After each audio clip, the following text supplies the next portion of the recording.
Эгер эл көчөгө себепсиз чыгып, карантин талаптарын аткарбаса, өлкөдө кайрадан кескин чектөө эрежелери киргизилиши толук ыктымал. Бул тууралуу министрдин орун басары Нурболот Үсөнбаев билдирди. Ал көчөгө чыкканда адамдар бет кап тагынып, ортодо аралыкты сакташы керек деген талапты аткарышы зарыл экенин эскертти. Эгер көчөдө жүрүп жугуза баштаса, коркунуч ошондон болот. Андай болсо Саламаттыкты сактоо министрлиги радикалдуу чектөө тууралуу сунуш киргизгенге даяр турабыз. Анткени эпидемиологиялык абалды карашыбыз керек болот.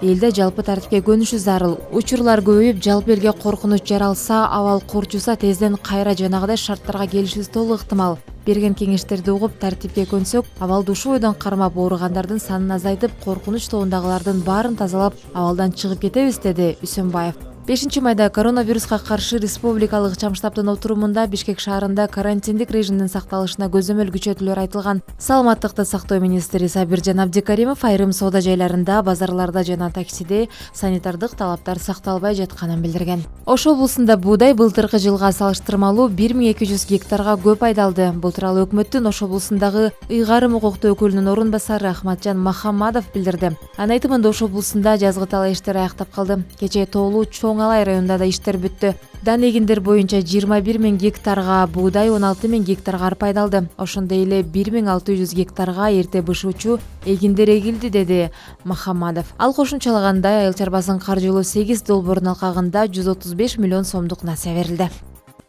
Улуттук банк 3 жаңы коллекциялык монета чыгарганын сайтына жарыялады. Тарыхый окуялар сериясынан жеңиштин 75 жылдыгы күмүш жана жез никель монеталары менен бирге апрель элдик революциясына 10 жыл жез никель монеталар сатыкка чыкты. 10 сом номиналы менен жеңиштин 75 жылдыгы күмүш монетасы 3270 сомдон, 1 сом номиналы менен жез никель монетасы 425 сомдон сатылууда. Жеңиштин 75 жылдыгы монетасынын бетинде кызыл армия офицерлери менен солдаттарынын жеңиштин кол тамгасы коюлган. Рейхстаг дубалынын фонунда чагылдырылган кептердин элеси берилген. Монеталардын саны чектелүү. Күмүш монеталар 1000 жана жез никелден 5000 экземпляр чыкты.